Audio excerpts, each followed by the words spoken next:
पंतप्रधान नरेंद्र मोदींनी तमाम देशवासियांना आगामी काळात इंधनाचा वापर जपून करण्याचं कळकळीचं आवाहन केल्यानंतर अनेकांना भविष्यातील आर्थिक अरिष्टाची चाहूल लागली होती।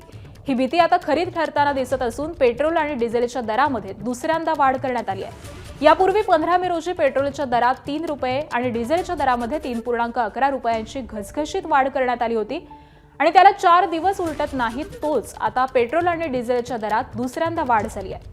पेट्रोलच्या दरात 86 पैसे आणि डिझेलच्या दरात 83 पैशांची वाढ करण्यात आली आहे। त्यामुळे पेट्रोलचा प्रति लिटर दर हा 107 रुपयांच्या पलीकडे जाऊन पोहोचलाय, तर डिझेल प्रति लिटर 94 रुपयांच्या टप्प्याजवळ येऊन पोहोचलाय। आज सकाळपासूनच हे नवे दर लागू झालेले आहेत।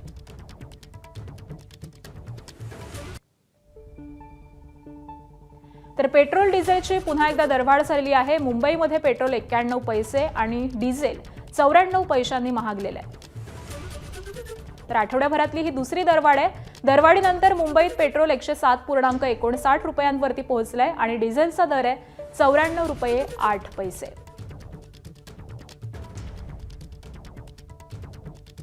नागपुरात पेट्रोल 108.6 रुपये, डिझेल 94.63 रुपये इतका आहे।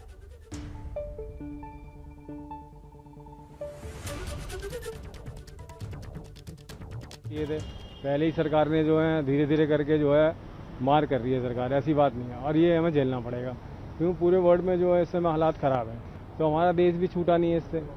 तो ये तो यहाँ की जनता को थोड़ा सोचना पड़ेगा। हाँ, डीजल के लिए मैं कह सकता हूँ कि थोड़ा किसान लोगों को जो है इससे थोड़ी ज़्यादा प्रॉब्लम है, महंगाई में थोड़ी बढ़ेगी, लेकिन फिर तो पैसे और बढ़ने हैं। अभी तो इतने में ही हाहाकार हो जाएगा तो कैसे चलेगा।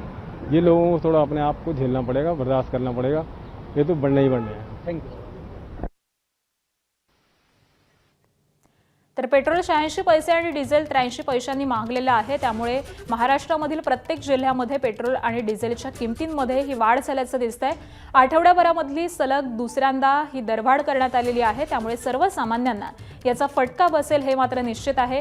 एकीकडे वाहनांच्या लांबच लांब रांगा या पेट्रोल पंपावरती लागताना आपल्याला दिसतायत आणि त्यामध्येच आठवड्याभरातली ही दुसरी वाढ आहे। याआधी देखील सर्वसामान्य नागरिकांकडून मोठ्या प्रमाणावरती रोष व्यक्त करण्यात आलेला होता आणि त्यानंतर आता पुन्हा एकदा ही दरवाढ केल्यामुळे नागरिकांच्या नेमक्या काय भावना आहेत हे जाणून घेणं गरजेचं आहे। पेट्रोल आणि डिझेलच्या दरामध्ये पुन्हा एकदा वाढ करण्यात आलेली आहे। आखाती देशामध्ये युद्धजन्य परिस्थिती आहे आणि याचाच परिणाम इंधन पुरवठ्यावरती देखील झालेला आहे आणि त्याचेच परिणाम या दरावरती दिसून येत आहेत। एबीपी माझा, उघडा डोळे बघा नीट।